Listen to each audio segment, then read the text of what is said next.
what's going on, everybody? DJ here, or Rock, or Uncle Handsome, as they call me. Right now on newsstands is my face on the cover of Muscle & Fitness. It's the greatest cover I have ever done by far, man of the century.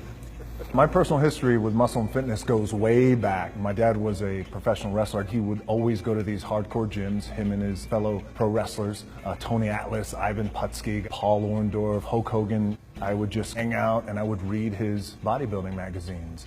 I had two references in terms of my training. My dad, and the other reference, Muscle & Fitness. The magazine itself, it's often referred to as the Fitness Bible. The very first time the magazine came to me and asked me to be on the cover, it was an easy yes. Actually, I didn't say yes. I was like, fuck yes, is what I said.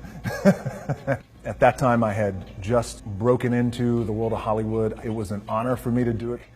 The very first time I worked out in the gym, I was with my dad. I would get on the wrestling mats with him, bend my body into pretzels until I tapped out. Finally, when I was about 10 years old, he let me hit the weights. The very first exercise I did was a bench press, put on 225s, press that up. All right, you ready to go to the 45s? I was like, yeah, let's go to the 45s. 145 on each side, 3, 2, 1, gave it to me, and I got buried. And I made it a point, like I was gonna push that up the very next week. So all week long, I did push up. I went in the gym the next weekend, Saturday morning with my dad, and I pushed it up. And that's why I don't need therapy today.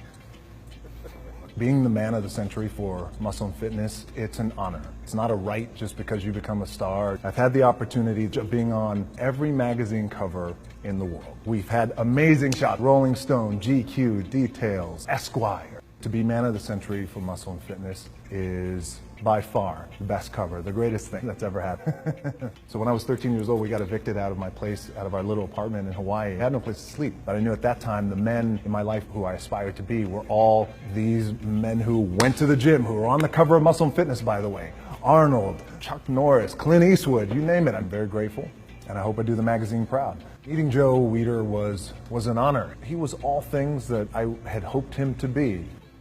Training and some sort of physical activity becomes my anchor every day. Try and stay focused. For me, I got to get up at 3:45 in the morning. I do my cardio, I'll have my breakfast, then I'll go train and hit the iron, then I'll go to set. And if I could get those things done before I go to set, then I could work for the next 12, 14, 16 hours. Fun part is the strategy behind it. Training for a role like Ballers is different than training for a role like Baywatch, Fast and Furious. For a role like San Andreas, they're all different, because if you do anything, you never want to do anything half-assed, especially when it comes to your training. Get in, be intense, execute on it, and then get out. For a lot of guys out there, and I was certainly one of those guys, in my 20s, I thought I had all the answers, didn't know shit. By the way, in my 30s, I'm still trying to find myself, as a lot of guys are out there. Hopefully when you hit your 40s, you're hitting a nice stride. Every day today, I'm just more appreciative of the moments. Been through relationships, been through a divorce, have a beautiful daughter, one on the way, very, very lucky man. If I'm gonna do it, I need to do this job right. I need to stay focused on it, and I need to give the best effort I possibly can. And not only that, but just between us, I was like, I'm gonna be the baddest motherfucker walking at 43, 44, 45, 46, 47. Social media for me it's become the most valuable asset I have. 85 million people later, here we are, really enjoying this relationship. It's one of the most important relationships I have in my life, is with the fans. And I try to make sure that every post has some quality to it and that means something and people can get something out of it, whether it's some humor or a little bit of motivation. I enjoy all of them, Facebook and Twitter, but the platform of Instagram has been fantastic because it's a great storytelling platform. Plus, I have long-ass arms, man, and I can take selfies like that. I don't need a bullshit selfie stick. We just signed an incredible deal with Ford, which we're all very, very proud of. It's an incredible partnership, spokesman of service. We want to do something that's never been done. And then we felt like, collectively, the most powerful space is servicing the people.